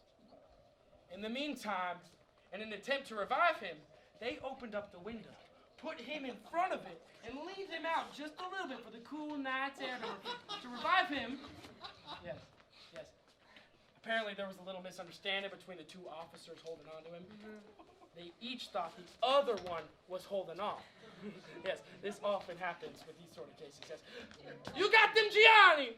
You got them Luigi! And then, bop! Down he went! Oh! Right.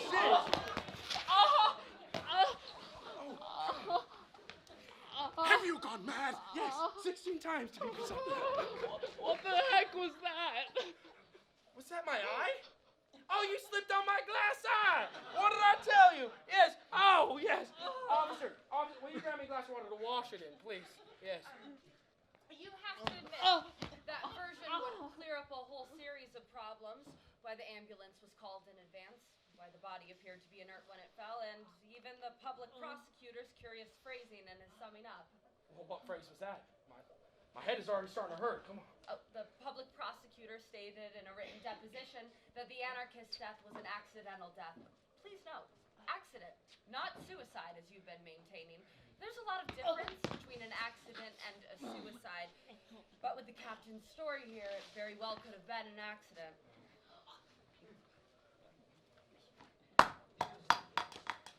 I've swallowed my eye. Oh, God, I've swallowed my eye. Oh, God. Oh, okay, calm down. All right, maybe it'll get rid of my headache.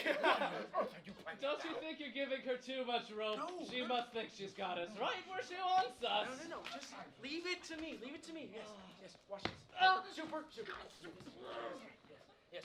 Now, Miss, I'm going to now demonstrate how this final version of the events is absolutely inadmissible. Mind if I interrupt? Come in, feel free, Bertozzo. I just wanted to drop this off. What is it? Oh, it's a copy of the bomb that exploded at the bank. Oh, God. Don't worry, ma'am. There's no fuse in it. Just set it down there.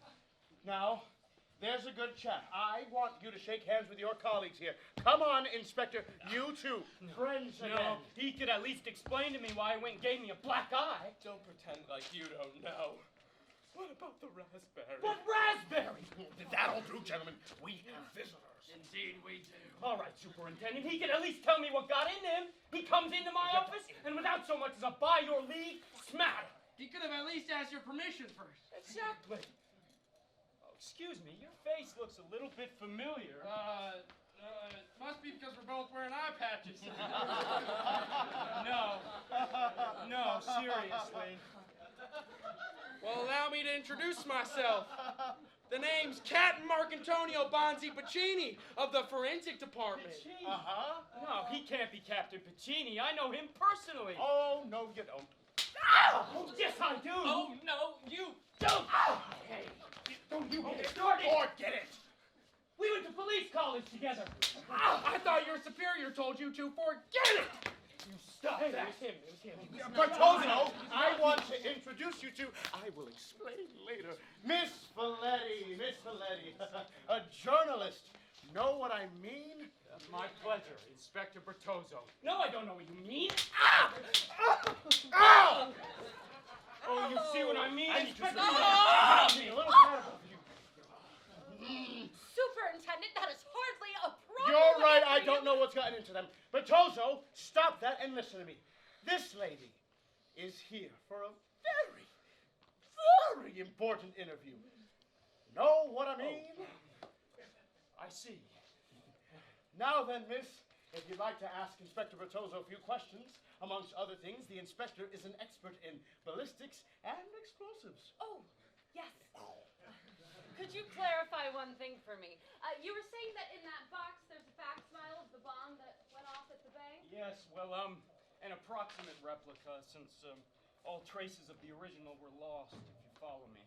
Oh, but one of the bombs was retrieved, wasn't it? Unexploded. Yes, that was the bomb from the Bank of Commerce. Yeah. Oh, could you explain to me why instead of diffusing it and sending it over to forensics so that it could be thoroughly examined, instead they took it straight out into the yard and blew it up? I'm sorry, why do you ask? You know perfectly well, Inspector. By destroying the bomb, they also got rid of the signature of the killers. It's true. In fact, we even have a saying in forensics. You tell me how you make your bombs. I'll tell you who you really are. All right, that is definitely not Piccini. Of course it isn't. Shut up! If Bertozzo will allow me, in my capacity of head of the forensic department. What are you doing? Who are you talking to? What do you think that you know? I am from forensic, young man. Now stay over there. Do you really know what you're doing? Yes, I do. Oh, God. Oh no. A bomb like this is so complex, Miss Folletti. Yes, look at all the wires. 2 detonators, the timing mechanism, the firing mechanism, all sorts of little levers. As I was saying, it's so complex that they very well could have hidden a second delayed action time bomb inside of it. And you wouldn't be able to find it unless you spent all day taking it apart piece by piece. But by that point, boom. Oh, he sounds like a real expert, doesn't he? Yes, but it's definitely not Piccini. So that's why they decided to get rid of the bomb's signature, as you put it.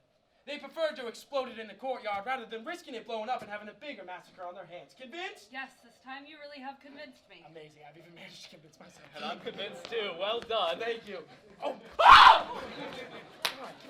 I'm sorry. I told you it was artificial. Okay. I have an iPad. Sorry. Now then, Bertozzo, would you like to say a few words to show that our department isn't asleep on the job either? Certainly. The real bomb was far more complicated than this one. I saw it. It was, well, evidently put together by people with a lot of technical know-how. Professionals, you might say. Careful how you go there. Professionals. Military personnel, perhaps? More than likely. Idiot. What? Ah! Stop! Say something wrong. Excellent. So what did you do?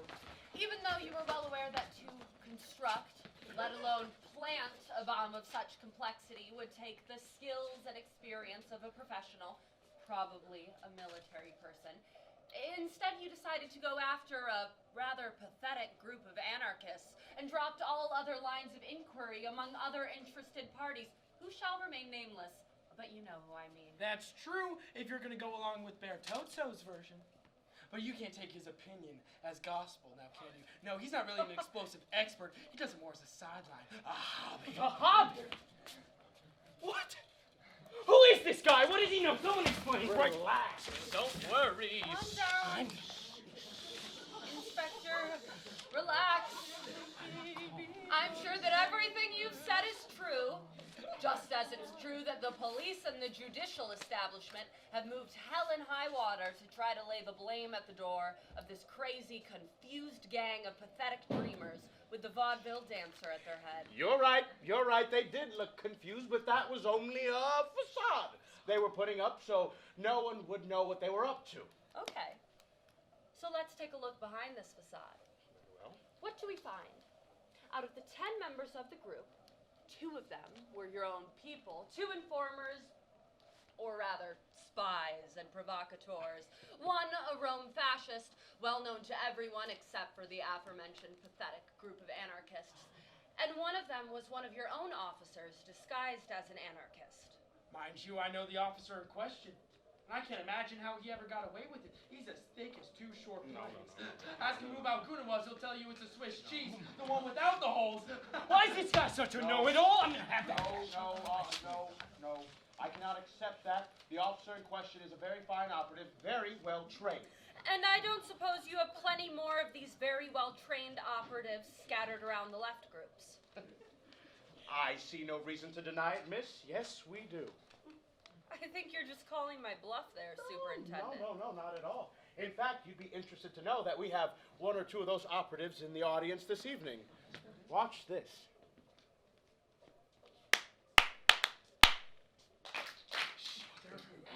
Yes, the real ones sit tight, don't say a word. You see, miss, our agents and informants are our strength. They help us to keep an eye on things and 1 step ahead. And to plant bombs so as to create a good pretext for a police state crackdown.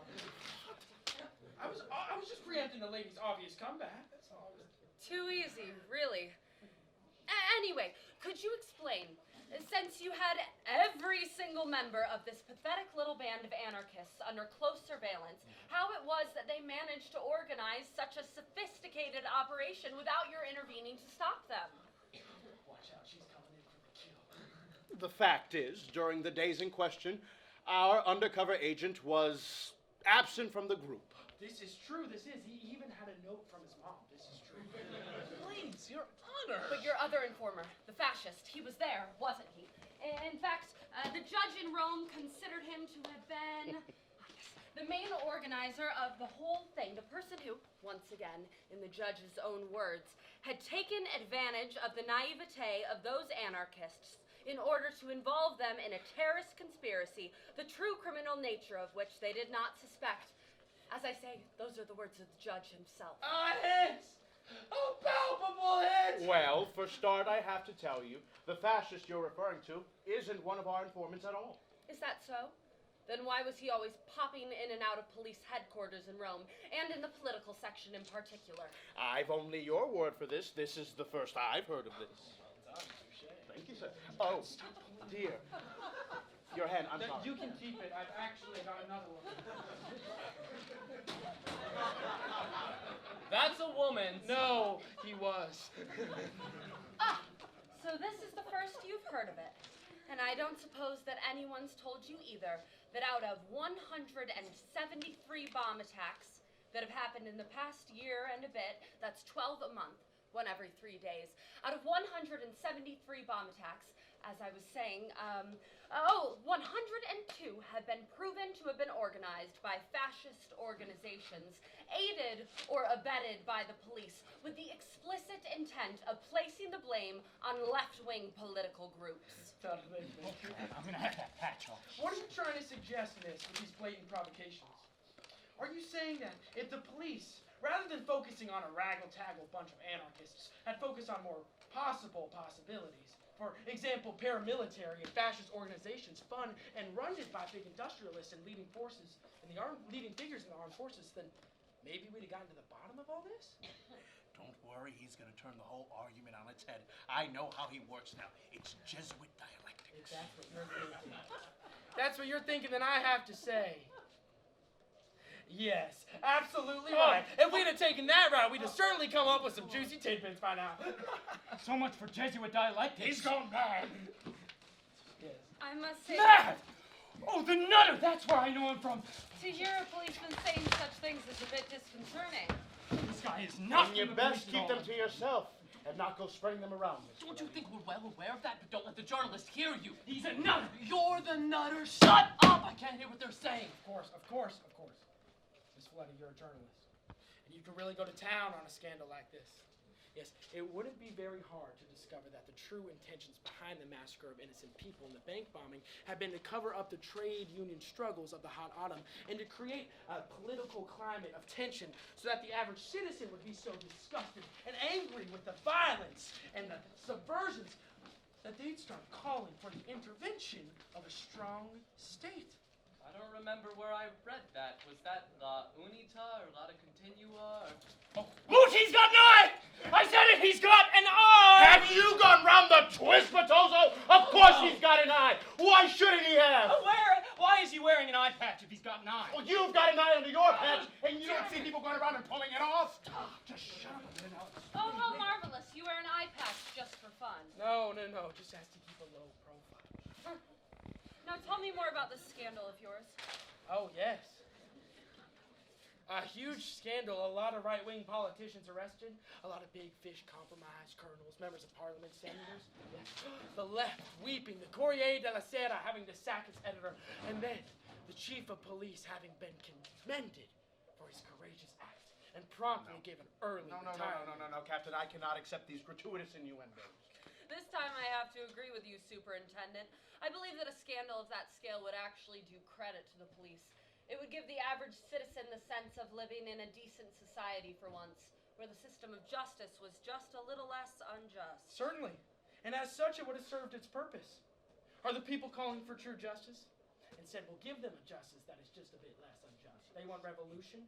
We'll give them reforms.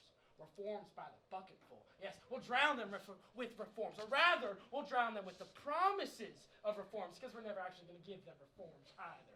He's mad. I've been trying to tell you that for the past hour. Okay, so then who is he? He's just Ring on.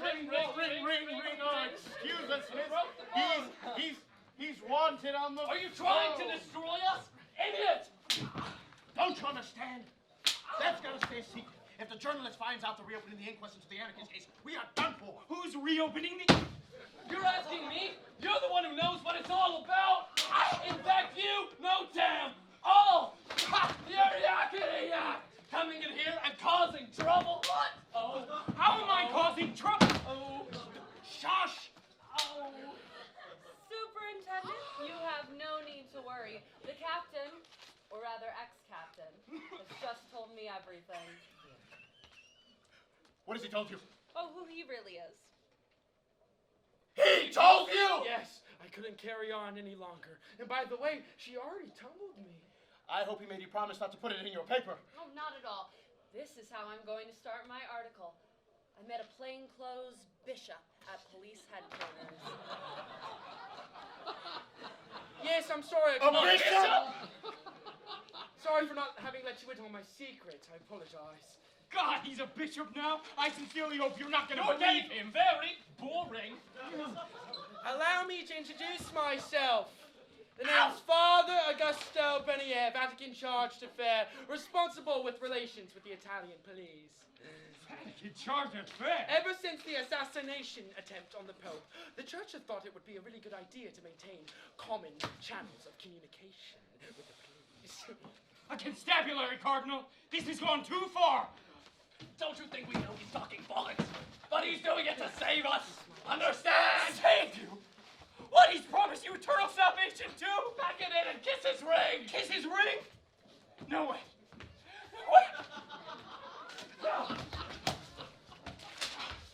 You won't believe this, Your Eminence.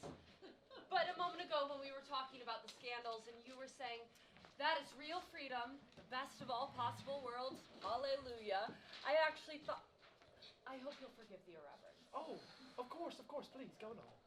I immediately thought, what a load of priest talk. Ah! I hope you're not Oh, offended. of course. Don't be offended, it was priest What talk, have you that's done? because I'm a priest. You've gone and torn up the president's portrait. What has gotten into you? You can go to prison for that. Didn't you see what he wrote, sir? You've got a certain point about people having a mania for melodramatic messages to the people, but that was no reason to go up and tear the president's portrait. Shame on you. He's gone. So, in other words, he's saying that even when there isn't scandal, it needs to be invented because it helps to maintain power and diffuse the people's anger. Correct. A liberatory catharsis of tension. And you, journalists, are the privileged high priests of the process. Privileged? You must be joking. Not nice about government. Whenever we discover a scandal, they go potty trying to stop the truth getting out. Certainly. Our government is still pre-Napoleonic, pre-capitalist. Yes, take a look at the countries with more developed governments. Northern England, for example, yes. Did they ever try to hide the Profumo scandal in England? Yes, a minister of defense caught up with prostitution, sex, spying, drugs. Did the state collapse?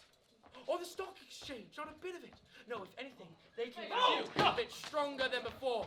The people thought the rot's there, so let it float to the surface. Yes, we're swimming in it, even swallowing some of it, but nobody's going around saying that everything's all fine and dandy, and that's what matters. No. That would be like saying that scandal is the fertilizer of social democracy. Spot on, Super. Manure scandal is the fertilizer of social democracy. Yes, in fact, I go even further. Yes, scandal is the best antidote to the worst of poisons. Namely, when people come to figure out what's really going on. Oh, my goodness. Yeah. But when people come to figure out what's really going on, we're done for, right? No. Look at America, for example, a truly social democratic society. Did they ever try to hide the true facts of the massacres committed by American soldiers in Vietnam? No, they did not. In fact, there they were on the front pages of the papers. Photos of women butchered, children massacred, villages destroyed. And remember the nerve gas scandal. The U.S. had created enough nerve gas in the USA to kill the entire population of the world 3 times over. And did they ever try to hide the fact? No, they did not. You turned on the TV and there they were, trains. And where are those trains going? To the seashore. And what are those trains holding? Nerve gas. We're going to dump them off a couple miles offsea. Supposing this is a earthquake one day. Everybody, put your hands backs against the wall or I fire! What the heck? I said hands up, everyone! I warn you! All right. I am no longer responsible! Okay, I'm sorry. Now then, Bertozzo, calm down. You calm the fuck down! All right. Backs against the audience! Sorry. Okay. All right, Miss Folletti, will you do me the honors of handcuffing these men to the furniture? Oh, you can't be serious, Bertozzo. Yes, as you wish.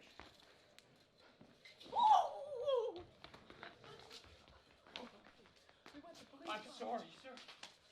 I am sorry, but this is the only way I can get you to listen, right? You asshole! You will do me the honors of telling these people who you really are. With the greatest pleasure. No, you don't do it. You don't do it. Yes, show them all of the documents from the psychiatric clinic.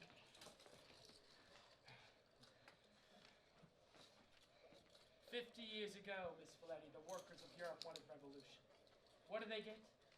Depression, war, and an avalanche of reforms. Or rather, an avalanche of promises. Yes, scandal. People love it. It's like the smell of your own shit. Psychiatric fits. Psychiatric hospitals of Imola? Voghera? Parma. You see? Watergate, for instance. What? Oh, half the White House on a gangster's payroll.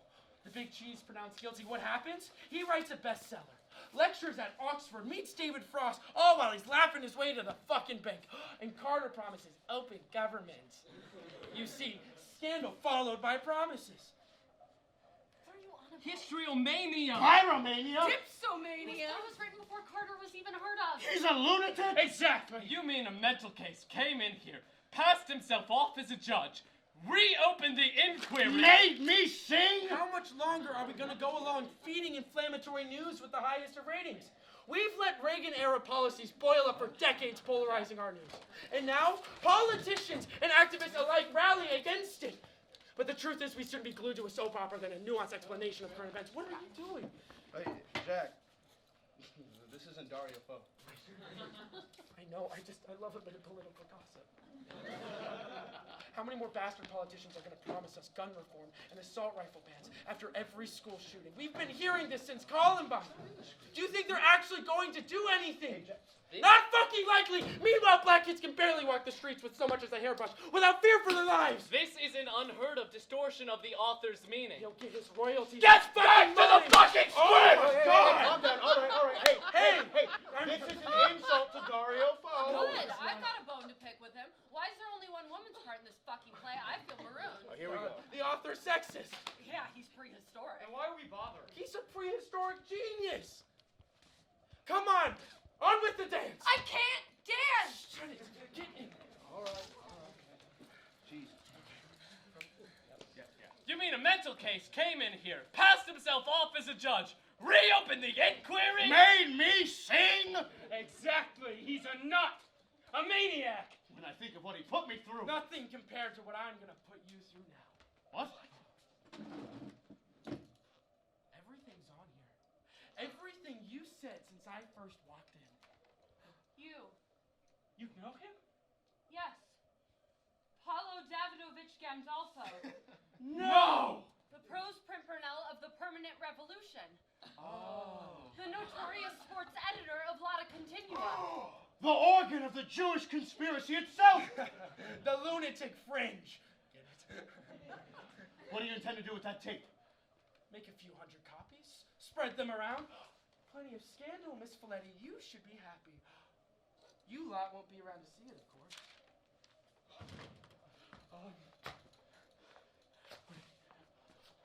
I wouldn't.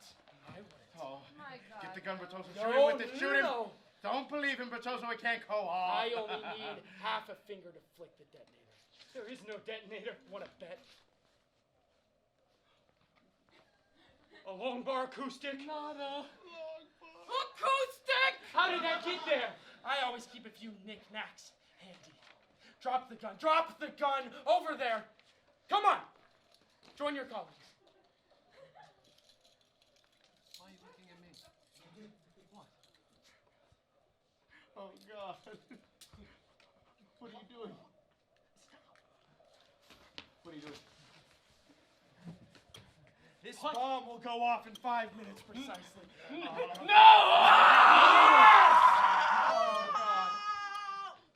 Oh, God. You're a madman. No comment. You can't intend to commit slaughter in cold blood. Why not?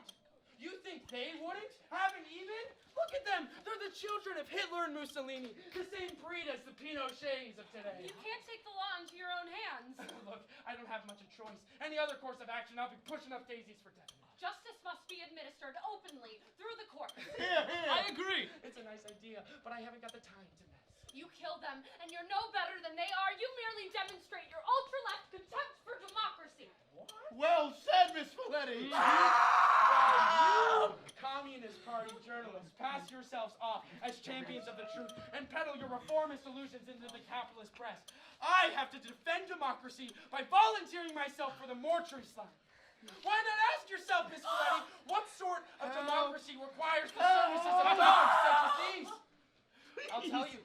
Bourgeois democracy refers a thin skin of human rights to keep out the cold, but when things heat up, when the rotten plots of the ruling class have failed to silence our demands, when they put half the population on the dole queue and squeeze the other half dry with wage cuts to keep themselves in profits, when you reformists have failed to keep the messes in order and they've run out of promises, well then they shed their skins and dump you like they did in Chile, and they'll let their wildest dogs loose on all of us. Are you crazy? There's only 3 minutes left and you're having a political debate! What the hell is wrong with us? What has the tragedy in Chile to do with any of this? It's the purest example so far of the failure of the peaceful road to socialism. Help us, Miss Folletti! Help! That absurd notion which says that the capitalist state can be transformed from within, that the workers can achieve their liberation without the complete destruction of the capitalist state. Rubbish. 2 minutes! Miss Folletti! Allende's failure proves exactly the opposite. He forced the pace of the revolution before the people were fully prepared. He moved too fast. Mercy! He disarmed the workers too fast and led them like Pied Piper into Santiago Stadium. Look at them, the political police armed against the people. These four were there torturing students in the CRS HQ in Paris of May of '68. That is not Yes, true! in Anarchist, a 10th state in the U.S., all in the name of justice and democracy. You're an extremist, a hooligan, a fanatic. I shan't allow you to go through with this outrage. You can't stop me. Okay, then kill me too, or I'll expose the whole thing. Oh, bravo! You can't stop me. You'll be hunted all throughout Europe. 1 minute! Oh, God! Have you the stomach for that? Yes, certainly. Here. Have you the stomach for this? Keys to the handcuffs. Miss Folletti, I'm off. Yes. Release them. Write your article, but the evidence dies with me. You can't throw the bomb out the window. It's a public street. And don't release them. You become my accomplice and join the ranks of the extremists. It's all yours. Please, Miss Folletti, the keys, please, quick. Miss Folletti, I'll face trial. I'll do anything, I swear. Please. I'll confess. Miss I'll Folletti! say whatever you want me to. Miss Please, Folletti, Miss help Folletti. us! Miss Folletti, please. You don't understand, Miss Folletti. Please. She has to decide, you see. I mean, be fair. Some questions just can't be resolved gradually. Especially when you only got 30 seconds left. Let's see what she decides.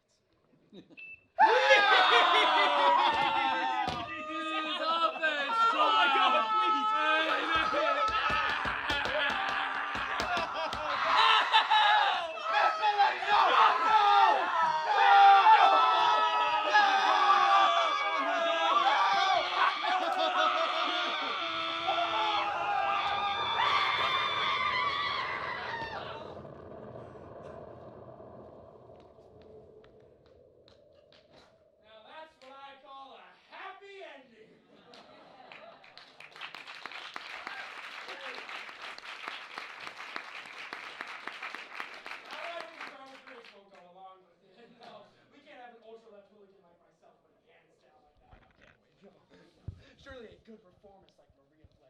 sure that decency and the rule of law prevails. Yeah! So let's see that version.